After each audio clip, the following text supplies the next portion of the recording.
Next, I'm honored to welcome for this morning's Fireside Chat, Dr. Vali Nasr, the Majid Khadduri Professor of International Affairs and Middle East Studies at the Johns Hopkins University's School of Advanced International Studies, and Dr. Mohsen Milani, Executive Director of the Center for Strategic and Diplomatic Studies and Professor of Politics at the University of South Florida. I previously shared with you Dr. Milani's bio, but I'd like to share a little information about Dr. Nasr before we begin. Dr. Nasr served as the 8th Dean of Johns Hopkins School of Advanced International Studies between 2012 and 2019, and served as Senior Advisor to Ambassador Richard Holbrooke, U.S. Special Representative for Afghanistan and Pakistan between 2009 and 2011. He has advised senior American policymakers, world leaders, and businesses, including the President, Secretary of State, senior members of Congress, and presidential campaigns. He has written for the New York Times, Foreign Affairs, Financial Times, Wall Street Journal, and the Washington Post, among others. He has also published multiple books, including The Shia Revival, and most recently, How Sanctions Work, Iran and the Impact of Economic Warfare. Please welcome Dr. Milani and Dr. Nasr. Good morning again. The bad news is that you have to listen to me again. And the good news is that you won't hear from me for the rest of the day. Before I begin talking to our distinguished guest, I just want to remind General McKenzie, as he was talking about Iran and the U.S., I was a student in California during the 1970s, and I remember the good old days when Iran was the United States' #1 strategic ally. There were over 45,000 Iranian students studying in various American universities, including yours truly. But more importantly, something people don't understand, there were over 50,000 Americans living in Iran. The two countries are best of friends, and I hope conferences like this can create a situation where, again, we can become best of friends. Dr. Nasr, thank you very much for agreeing to come to this conference. I know you're a very busy man, but I'm quite familiar with your writings.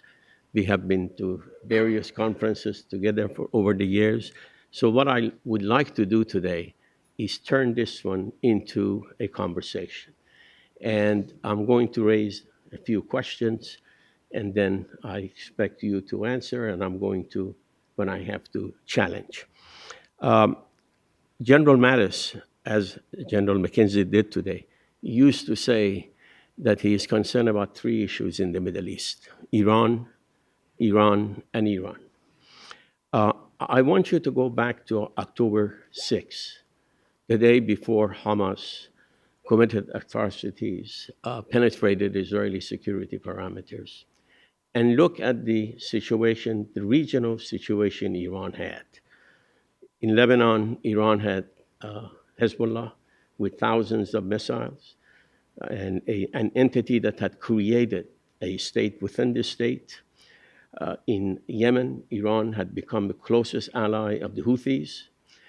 In Iraq, Iran had developed good relationship with the Iraqi government as well as with the Iraqi militias. And Iran was able to open a new front against Israel in Syria. So the question I have for you, after October 7th, today, 6 months after that, do you think Iran's position has improved, stayed the same, or has deteriorated?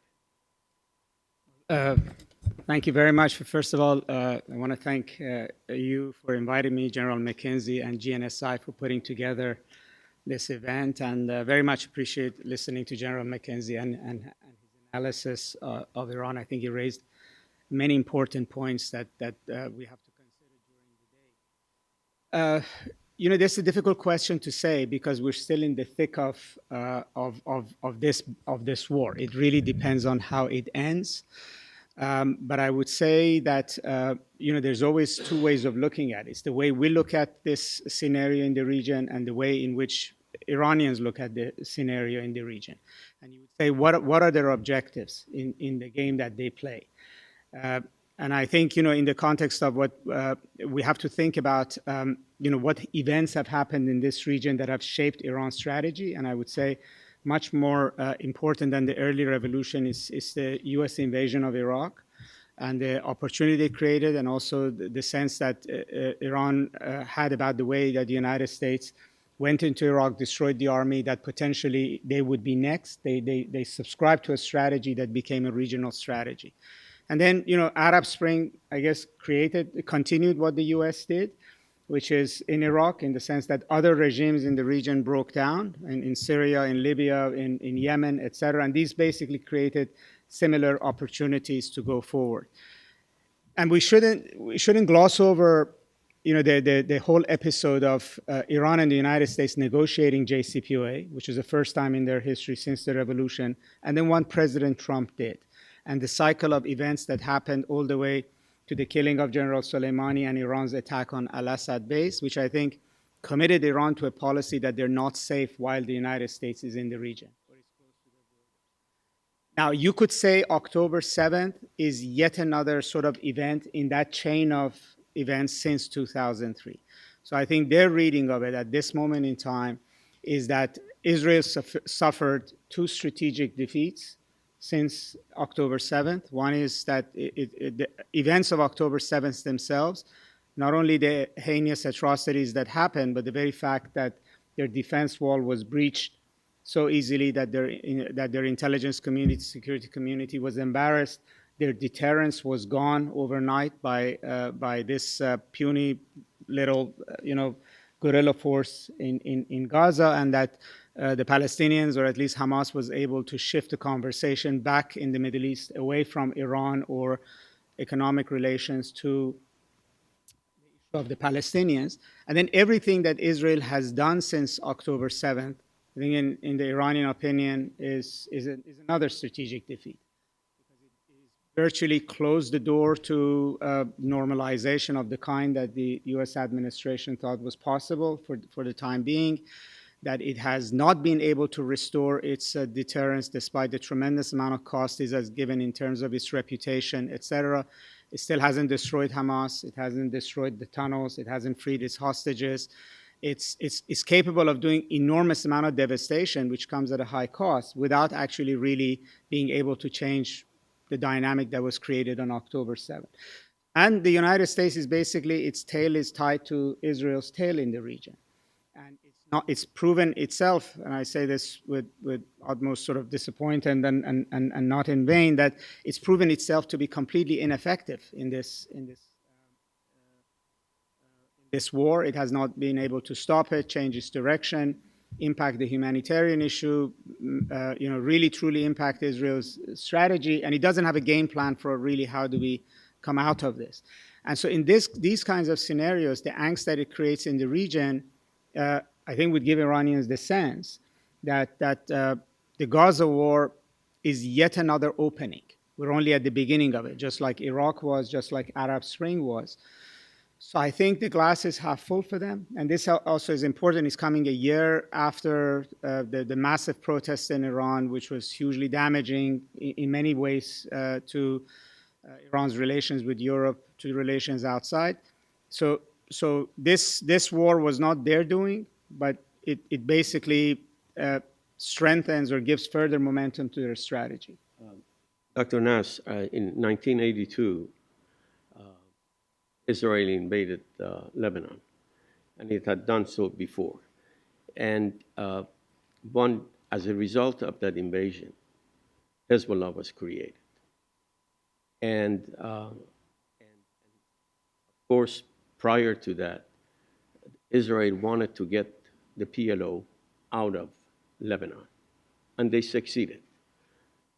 Once they started the war in 2006 against Hezbollah, one of their goals, and I remember this because I've written about it, and I remember, one of Israel's goals was that we are going to destroy the military capability of Hezbollah and Hezbollah as a movement.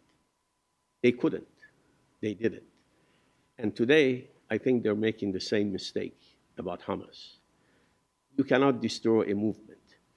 You can diminish its military capability, but you can't destroy it.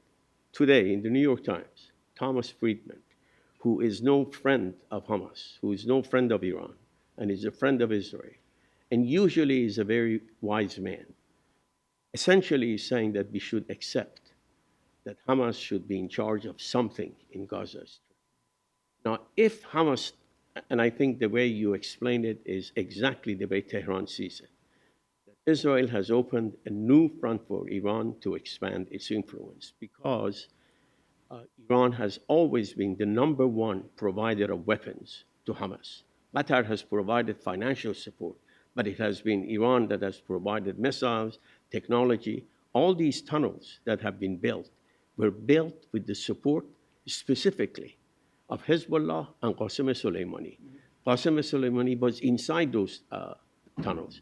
So the question I have, if there is this possibility of warfare inside, thank you, inside Gaza, would that be, again, improving Iranian position, or it would be to the benefit of Israel? Let's suppose that this goes on for a while.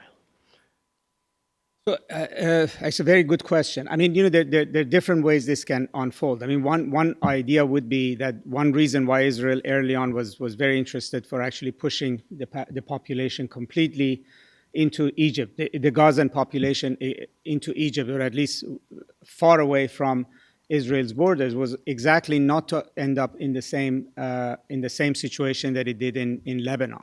In other words, in Lebanon, it was successful in eliminating PLO. They were all put on a ship and sent to Tunisia. But then it ended up being an occupation force over Shias in Lebanon, and very quickly the Shias began to organize into Hezbollah and pushed Israel out. But if there is no population in Gaza, right, then there is no possibility of fighting Israel unless the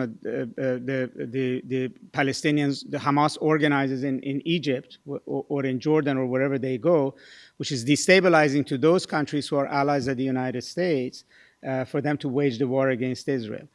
Alternately is that Israel does not go into Rafah.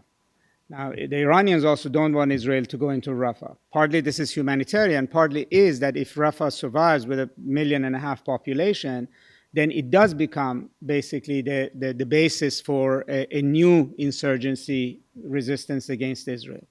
The other scenario is that for the Palestinian or Hamas's or whatever replaces Hamas, it's a whole different organization. And I have to put it in parentheses that what Thomas Friedman writes basically is not that different from what General Petraeus did in Iraq with the insurgency. You rehabilitated them as sons of Iraq. So yes, the top leadership of Hamas would have to go, but the people who look over garbage collection and healthcare, et cetera, could say just they don't call them Hamas anymore. You call them something else. So that's possibilities there. But let's say that the other possibility is that whatever replaces Hamas moves to the West Bank, and then the West Bank is much more like South Lebanon after 1982. It does have a population. Israel can, we have to deal with the resistance population. But one of the ways to look at October 7th is once it happened, and in fact Hassan Nasrallah has said it, Iranians have said it, that October 7th also really put Iran and Israel on an inevitable path to war in the next 4 or 5 years. Because particularly if the Israelis believe that Hamas would not have had the intelligence and operational capabilities without Iran's help. And, even the way they went into this war was to say, first Hamas, then we're going to go after Hezbollah. They have to be pushed back. They have to be defanged. And then after Hezbollah, it is the mother lode is Iran, and we're going to go after that. And so you could say that this inevitably, we're at the beginning of a much wider war in the region. I don't see how, without a massive regional, negotiation for a regional settlement by the U.S., which have to include Iran, new red lines, et cetera, that this is going to end in Gaza. So just to finish, for Iran, actually, it's beneficial for Israel to end up in a forever war around its own borders. And right now, it doesn't look like Israel can easily extricate itself. So even if it finishes the Palestinian issue and it wants to go after Hezbollah, That's a much, much taller order of business. But is that going to be possible for Israel to depopulate Gaza? Because it is official U.S. policy that they're not going to, and this has been emphasized by the president, by the Secretary of State, by Jake Sullivan, that they want Gazans to stay there. So, considering that, would it be possible to completely depopulate the whole area? And if they do that, what this is going to do with those 2 million people who have been gotten out of that? There, you have another opportunity for Iran to expand its influence. And moreover, Vali, yesterday I read a report, and I think it's a credible report, that Iran has already started providing weapons to the West Bank fighters. So they're thinking big about this. Even if you depopulate this, some of those guys are going to go to West Bank and they're going to start this. So how do you address that issue? Well, I mean, one way is that, we know we've been in a shadow war between Iran and Israel for some time. I mean, the arming of the West Bank is not new. And in fact, within Iran, it's not Qasem Soleimani who's credited with arming the West Bank and penetrating West Bank, but he's actually successor, which in Iran, they would say that he has succeeded in areas that Soleimani had not, which has such a lesson. Israel also has learned this in a probably, or maybe hasn't learned it, that these decapitations don't work, right? Just because you remove Qasem Soleimani, you assume the next guy is an idiot, and he's not. He actually is much more capable in some other ways.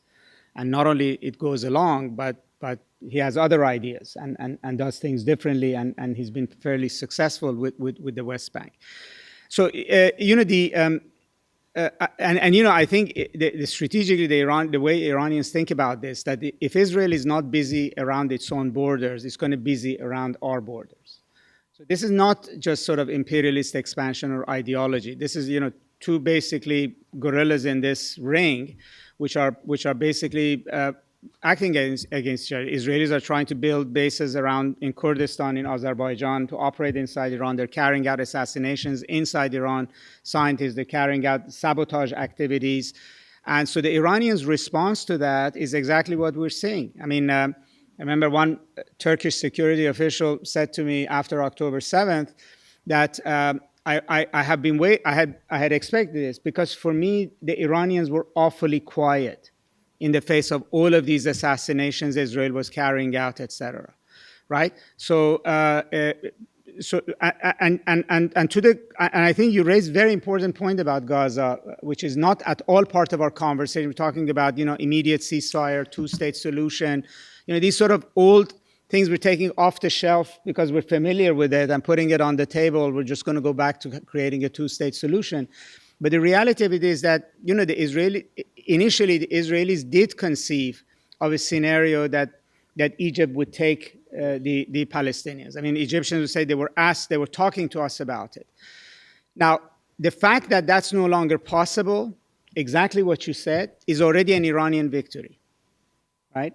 And it's not a coincidence that they have put it out as stories, including by their foreign ministry officials, that Iran has told the United States that it will not retaliate against Israel's attack in Damascus if there's an immediate ceasefire and the United States guarantees that Israel will not go into Rafah. I don't know, just as a parenthesis, since when the Iranians actually would accept a U.S. guarantee, but it's interesting that they're putting it out. But all of it means that they're already seeing the fact that Rafah may not happen, that there will be 1.5 million Palestinians remaining in Gaza already as a strategic victory. There was a very interesting article in Foreign Affairs about a month ago by Ehud Barak, former Prime Minister of Israel. And he says that what happened on October 7th is the single biggest intelligence failure in the history of Jewish history. Now, if he's right, and I believe he is right, this is not the end of the story for why Iran is not responding the way most people think Iran should respond. You have to think of the infrastructure that allowed this infiltration happen. And I don't think that infrastructure has been destroyed yet. Probably right. Yep, I agree. I want to spend a few more minutes talking about the regional stuff, and then we can go talk about the internal aspect of this. And I want to focus on the axis of resistance. This is consisting of Hezbollah in Lebanon, a Shia organization, Houthis in Yemen, also a branch of Shia, but they're not 12ers, they're 5ers. Then you have the various Iraqi militias. And then you also have the state of Syria, and then two Sunni organizations, Palestine Islamic Jihad, PIJ, and Hamas. Overall, when you look at what has happened in the Middle East in the past 6 months, do you think that axis of resistance is weakened or has become even stronger? Well, it depends on I mean, it's not one size fits all. For instance, the Houthis have become a lot stronger, despite being bombed, for two reasons. One is that publicly, nobody in the Arab world knew about them, and now they are actually extremely popular in the Arab world. So they have become a regional force of their own. Secondly, they actually, previously we only thought of them in terms of their threat to UAE and Saudi Arabia, but now we actually think of them as basically being able to choke global trade. I mean, something like 85 million containers pass through the Suez Canal on an annual basis, and there's no substitute for that in the feasible future, and they can basically squeeze and release. Right? And I could say going into the future, so long as there are Houthis on the ground in Yemen, every single business now is going to invest in an alternate route around Mediterranean at a much higher cost in order to basically have alternative routes going forward. And so that makes them a global force. I mean, the reason that the United States and UK are bombing Houthis is not because of the Middle East. It's actually because of their impact on global force. So Houthis are now a global entity. Yes, Hezbollah has been hit very hard with Israel. It has bleeded brigade commanders and a lot of material. But as a whole, essentially the axis of resistance is riding higher because the Palestinian issue on the Arab street matters the way it does. Because they are much more instrumental in this war than the Arab governments are. Other than hostage negotiations, essentially they're not doing anything else. They're not effective in dictating an outcome. And when Israel hits Hezbollah and when Israel hits Iran's consulate in Damascus, it's basically attesting to the fact that these are the forces that matter. These are the forces that have changed region's strategy since October 7, and these are the forces that still matter to how this war ends. So, and again, much of this is not about counting numbers. How many men, how many tanks, how many drones. It's about perception. Israel remains the most powerful military force if we were to count numbers, but it's right now its strategy is on its heels. Its prime minister is besieged. These are not issues that you can actually basically measure in terms of military capability.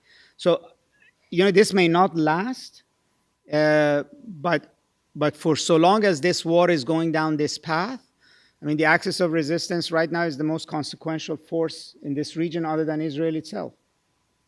I agree with you. So there is not much we can discuss. So I want to make a transition now to internal politics of Iran. General McKenzie was talking today in his speech about how we need to integrate Iran into this new Middle East one way or another. And as the current head of the CIA said in his, again, foreign affairs piece, an excellent piece, he said we have to deal with Iran. You cannot ignore it. We have ignored it for a while. It's a powerful force in the Middle East. You cannot ignore it.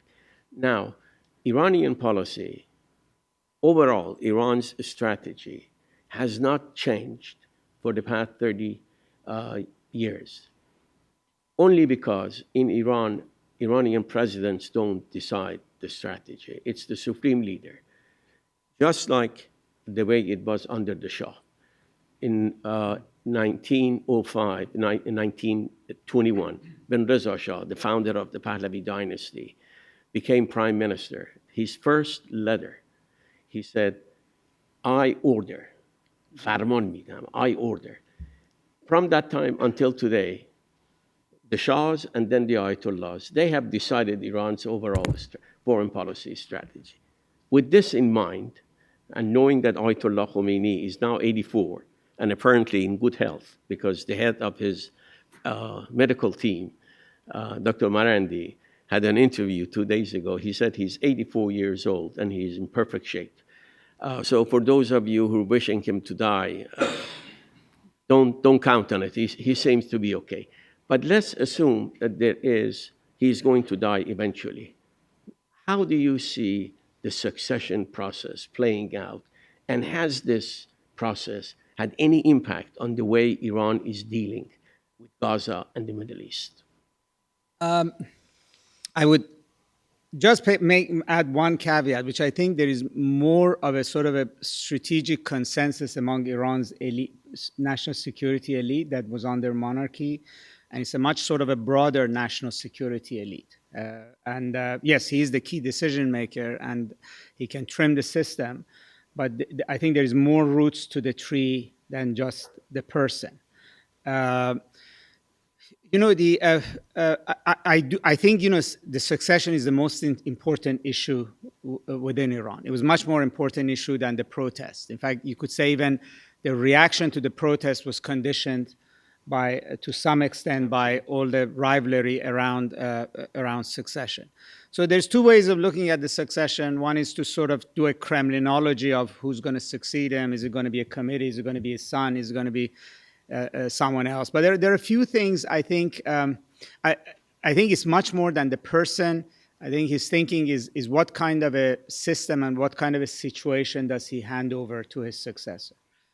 I mean, my own sense is that he's prepared Iran essentially to run by IRGC. I mean, in that sense, succession has already happened, right? So under him, particularly since maximum pressure, more and more of the country's economies, various institutions, et cetera, run by IRGC commanders, former commanders. They're now a bigger part of the cabinet, larger number of governorates, et cetera. And so you could say that his own thinking is that Iran will be a lot more like Egypt or Pakistan than a theocracy. And I think that the only thing I would say is that sometimes thinking about Iran as a theocracy may actually negatively impact our analytical ability. I don't think it really explains too much about things that we care about. Yes, domestically you say on hijab and religious issues it matters, but in terms of the way this regime plays the game of chess of strategy, I don't think it matters. And clearly, I don't think Ayatollah Khamenei is terribly concerned about the religious caliber of who replaces him or who replaces him, or even my sense was that I listened to about 30 speeches he gave during the Mahsa Amini protest in Iran, and he hardly ever mentioned religion in it. Not one time I can say he mentioned religion in it. In 2 or 3 of the speeches, the only time Islam came up was an adjective for the word Islamic Republic. But the number of times he talked about national security threat to Iran, and it was like all over the place. So it was more like the kinds of regimes that we're now very familiar with in Russia, in China, et cetera, than rather as a theocracy. But I think the other thing that matters, and the U.S. has to sort of be conscious about this, is that a good transition also needs certain degree of stability. Stability in the economy, stability in the regional relationships, stability in the political system. And I think in that sense, yes, I do think Iran will probably is more interested in deterrence than aggression, because although one person's deterrence is another person's aggression. I think this is the reason it's interested in rebuilding its relations with Saudi Arabia, UAE, et cetera. And it's the reason why I would say Iran was interested in arriving at a secret sort of ceasefire with the United States in May 2022, right? Which is when they met. Brett McGurk from the White House met with Iran's deputy foreign minister in Oman, and they arrived at an agreement that Iranians would refrain from killing Americans in the region, would not interfere with tanker fleets, and also would not enrich and cooperate with the IAEA, in exchange for which the U.S. would not block Iran's normalization with Saudi Arabia, UAE, would allow it to trade more and would allow it to sell more oil. And actually, that deal worked until October 7th, right? And I do think that there is that effort at a similar kind of a ceasefire between Iran and the U.S. And all of that suggests that, yes, the strategy hasn't changed, but I think the succession does not suggest that you actually want to be in a war when succession happens, or you want to be in a. So I think the stability is important. And I would say to what you mentioned about the head of CIA, I mean, yes, peace between Iran and the United States, or peace between Iran and Israel, is very far-fetched, right? Nobody, not only is we're not close to it, nobody actually has the bandwidth to even think about what it is. But some kind of, negotiation over red lines of the kind that Israel had with Hezbollah after 2006, which actually probably lasted till now, is possible. Right? In other words, it is possible to think that there is ways to sort of not have the region on the edge of imminent war, which I don't think the Iranians want either, right? Obviously, it's going to be very difficult to sort of make sure that, like, Iran and Israel would have something like Hezbollah and Israel had for decades until 2000. Yes, they periodically shot at each other, but they had certain rules of engagement, right? Like, we don't kill somebody else in somebody in one another's capitals, or we don't do certain things, right? Now, all of that's gone away after October 7th, but between 2006 and 2023, like for 17 years, some kind of red lines held, right? Right now, there are no red lines between Iran and Israel whatsoever. Nobody's negotiated it. What you won't do, right? And that's what makes it extremely dangerous, that you might end up in war. And similarly, in May of 2022, the US essentially negotiated red lines with Iran, with a view that the Biden administration wanted to kick the can down the road with Iran till after the election. So there was red lines about nuclear deal. You can keep your 60% enriched uranium, just don't increase the stockpile of it. You cooperate with the IAEA. You don't go to 90%. You don't abduct tankers, and you don't kill Americans, because it came right after Americans were killed in Syria in an attack by a Shia militia. In exchange, we will look the other way for you to sell oil, and we don't get in the way of this and that. So, there is an example here. I mean, we don't need to think maximally, but minimally. And I think the Supreme Leader would be interested in something like that, because he has the same incentive Biden has. Why did Biden want to negotiate, President Biden, wanted to negotiate a red line? Was because he was looking at elections. He didn't want to deal with Iran between May of 2022 and May 22nd, 2023 and November of 2024. So Supreme Leader also knows that Iran, maybe 2 years from now, maybe a year from now, maybe 10 years from now, is going to go through its most important political transition since 1989. And the country needs some kind of a predictability vis-a-vis the region and vis-a-vis the United States. Valijan, I remember Bernard Lewis, one of the greatest historian of the Ottoman Empire, died a few years ago. He did a piece on Wall Street Journal about Iran's nuclear program. And he made a comment that became sort of a standard comment about the Islamic Republic. And he said the Iranians, the leadership, are irrational because they believe in the concept of martyrdom, and therefore we cannot deter Iran. The only way we can do it is go and get rid of this regime. I disagree with him at that time. I disagree with him now, because I don't think I want to go back to the point you made about the Islamic nature of the Islamic Republic. I think the Islamic Republic uses religion in order to consolidate its power. And in order to stay in power, they are willing to compromise on anything, And therefore, it is not an ideological regime. An ideological regime is one in which you say, these are my principles, I'm not going to compromise. But if you come and introduce your concepts, introduce your principles, but at the same time show willingness to compromise, you're not an ideological regime. The same way they say Iran is a suicidal regime. The Islamic Republic they really, really enjoy having idiots who would commit suicide, but they're not the ones who actually do commit suicide. It is a regime that conducts its affairs based on cost and benefit. And this is not just what I say. It was the conclusion of all American intelligence agencies in 2003 when Iran military nuclear program was stopped. They said that Iran has made its decision based on cost and benefit.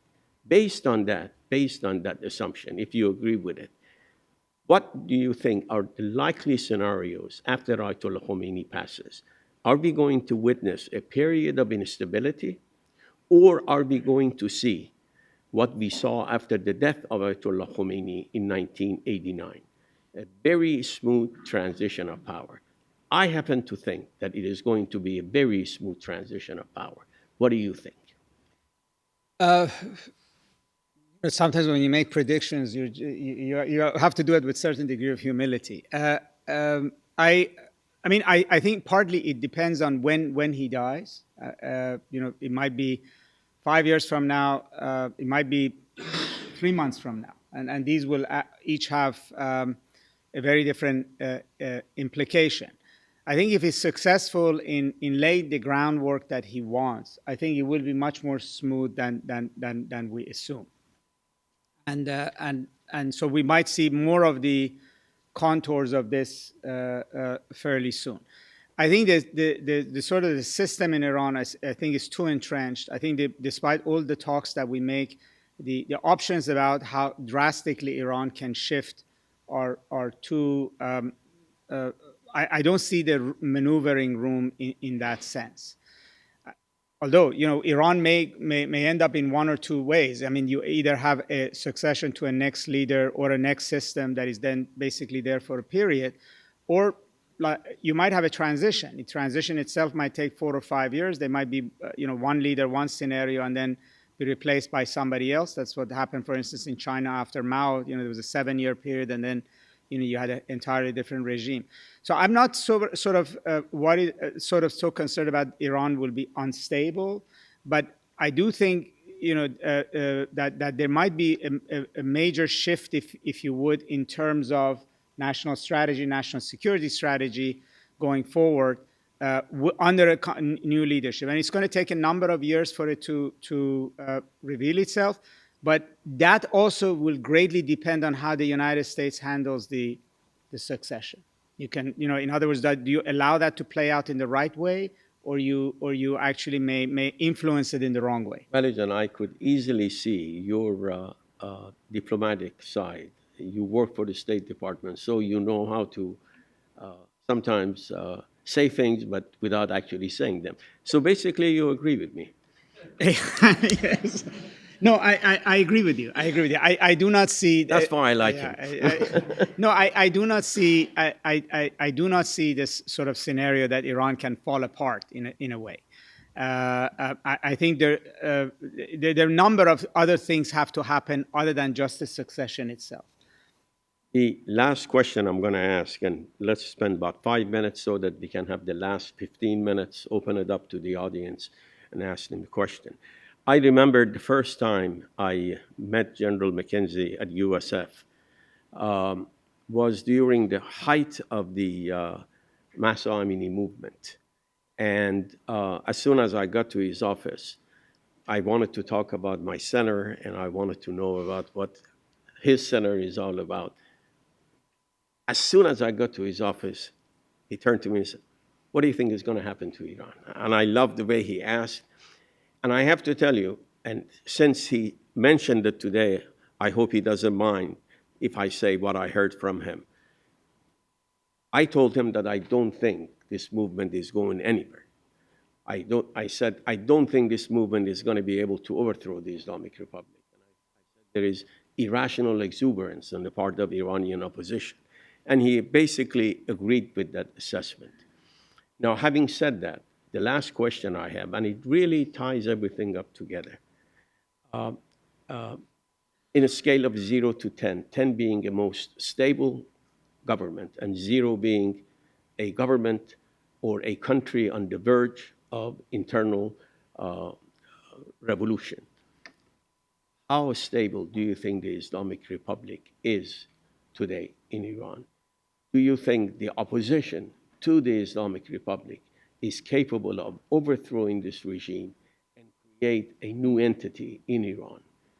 Or do you think that this regime, despite all its problems internally, high rate of inflation, unemployment, a significant portion of Iranian population, in my assessment, is against the Islamic Republic now, especially against this hijab, this imposed veiling, especially about their cultural stuff, and even about their regional policy. There is a great deal of discontent in Iran, but being unhappy about the regime is very different than having the capability to overthrow it. Do you think the Islamic Republic, from 0 to 10, how do you rank it in terms of stability? I would say it's much more stable than we assume, and it's much more stable than it was. I don't see instability. I mean, first of all, just because people hate the regime all around the Middle East. Iran is not unique. In some, you could go to varieties of Arab countries and people are complaining or are poor or don't like the regime to various degrees. But that doesn't necessarily mean that those regimes are about to be overthrown. I mean, regimes are unstable until they're not. I mean, nobody thought about Tunisia being, the leader of Tunisia being so unpopular.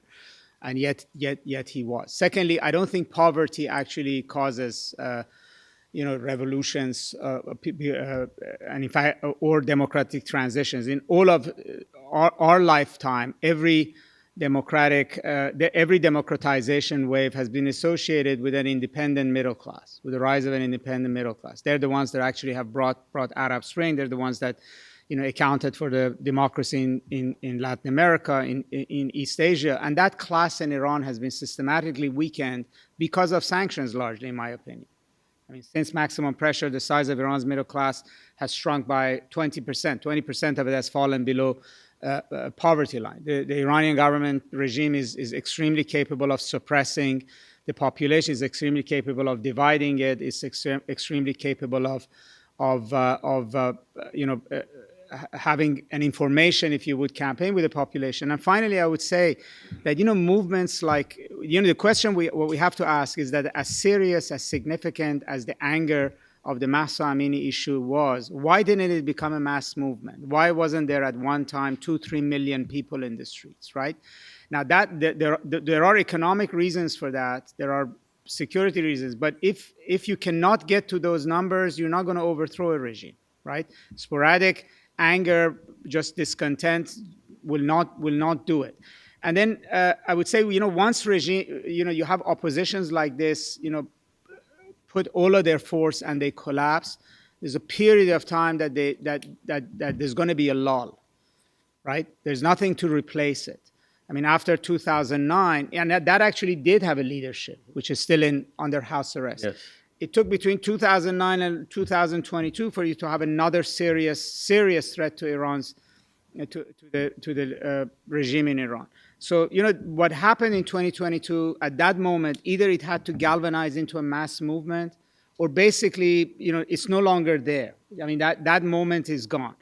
And right now, because there is no really concerted opposition to the Islamic Republic, it's actually fairly stable. I have been teaching a course on the comparative revolutionary movements, comparing the French and the Chinese and the Russian the Iranian and Nicaraguan revolution for many years. So I've done a little bit of homework. And I have to tell you, in order to have a revolution, and that's the way the exile community, Iranian exile community is thinking about, in order to have a revolution, you need to have a leader, you need to have an organization, you have to create hope among the people that what they're changing is going to be better than what they have. And most importantly, you have to have a leader that can unify diverse classes in Iranian society. The Mahsa Amini movement was confined only to the youth and the young population of Iran. And that's why it didn't grow bigger, because except remove the hijab, there was no vision behind it. So once again, I agree with you. And Well, I would just add one other thing. I mean, Iran is actually not a young society. not The anymore. difference between 1979 and 2022 is that in 1979, average age of Iranian was 18. In 2023, is 33 years old. So, the youth are actually a minority of Iranian population. So for that matter, actually, the 33 to years and above should have come in the streets. That when it would be when it would have been threatening. Fantastic. Now let's open it to the audience. Please, when you want to ask a question, remember the rule we have here. A question ends with a question mark. So please be short, introduce yourself, and let's move on. Sir. Thank you, Dr. Milani. Thank you, Dr. Nasr. My name is Ron Weaver, and I have a question regarding since 1979, the lessons that we have taught as Americans vis-a-vis our relations with Iran from the 1979 will, but not yet, the military capability till fixed to deal with recovering our own hostages since 1979. In those dozen major decisions we've made in United States relationships since with Iran, what have we taught President Xi in China about how we would and would not respond to his building up for 2027 the capability to take Taiwan? What have these 45 years of our dealings with Iran taught President Xi in China about Taiwan? Good question mark at the end. Thank you. Yes. Well, it's not just President Xi; it's also Putin. I mean, one lesson, let's say, of the nuclear deal, and then the way the U.S. the way it reneged on it and put maximum pressure on Iran, obviously teaches is a big lesson about whether or not it's possible to enter into a deal with the U.S. or whether sanctions would ever get lifted. Right? I mean, part of this whole issue with Iran is that if you punish a country, if you put something, if you basically say I'm going to put these pressures on you and I want you to change your behavior in exchange for those being lifted, if they never get lifted, there is actually no incentive to act better. And in fact, the only way you get the United States to the table is actually to act worse. Right, because you have to have a bigger leverage to bring the U.S. to the table. The U.S. went to the table in Oman in May of 2022 only after Iran went to 84% enrichment. Right, that's what brought the U.S. to Oman. So yes, I agree with you. There is an audience out there beyond Iran in terms of that, and they're watching. And so I think Iran is actually more relevant right now to how Russia may calculate how does it negotiate with the U.S. Thank you. Next, please. Hello, I'm Don Adams from United States Special Operations Command. My question is related to the succession plan that you were talking about potentially. If the IRGC were to lead or come into power, does that threaten the foundation of the Vali Fiqh, and does it allow or open the door for the reformist movement? I think all of those issues are dead in Iran in many ways. I mean, the supreme leader technically is a Vali Fiqh, but he's not. I mean, he doesn't even carry that. He's referred to as the leader. He hasn't used that title. I mean, and also IRGC does not need to actually be sitting in that office. It could be ruling the country, and you could have a figurehead, essentially. But again, I maybe I'm overstating it, and I should be corrected. I don't want to say that's but I basically think our continuous obsession with 1979 and the religious character of the Islamic Republic is basically not relevant to strategic conversations, right? This is a brutish, nationalistic, right-wing regime. It's much more like Russia and China and many others we know. And when we go down this path of trying to sort of do what Bernard Lewis does, try to do jujitsu on Shia theology, etc., we only confound ourselves. It's much more straightforward. I mean, the supreme leader is a lifelong, authoritarian ruler, right? He has a jaded nationalistic view of the United States and his calculations on what to do with Israel, what to do with the US, etc. And even his authority domestically in Iran is no longer dependent on his religious authority. I mean, no Iranian, hardly any Iranians actually look at him as an Ayatollah to be followed. Religious Iranians, unless you're a hardline ideologue, they follow varieties of Ayatollahs in Qom and Najaf. He's not relevant to Iran's religion. Vali, when we had the first succession in the Islamic Republic, the Islamic constitution was reformed, was revised. They had to make changes in the way the Wali Faqih is operating. Now, I said earlier that I believe this transition is going to be smooth. But at the same time, I believe unless they do not change the Islamic constitution, unless they don't change the way things are done, the way one person is in charge of everything, in the long run, this system is not sustainable. They have to change it, and I believe they are already thinking of making some changes. As you know, they're talking about collective leadership. They're talking about all kinds of stuff. One of the persons that they're talking about as a possible successor would be Hassan Khomeini, the grandson of Ayatollah Khomeini. He has a great deal of charisma. He's very tall, and in Iranian culture, if you're very tall, look at me, you're important. It is something that is going to be done. Yes, Dr. Azudi. Dr. Milani, Dr. Nasr, thank you very much. Quick question. You mentioned something about the threat perceptions of the security elite. My sense is that the Shah also shared the view that the presence of foreign forces in Iran's immediate periphery is a threat to Iran. And if you allow me, I think that the Qajar and the Safavid also had the same threat perceptions, with the presence of the British, the Portuguese Navy. So this theory of continuity in national, the threat perceptions, do you agree with it or do you disagree with it? Is there a continuity or there's not? Thank you. Let me warn you before you answer. He just finished his doctoral dissertation and he focused on that issue. So you better say exactly what he believes is the key. I haven't seen it. He worked with me, so I know what kind of trick he is putting on. But I actually haven't seen his dissertation, so I have to be guessing. Yeah.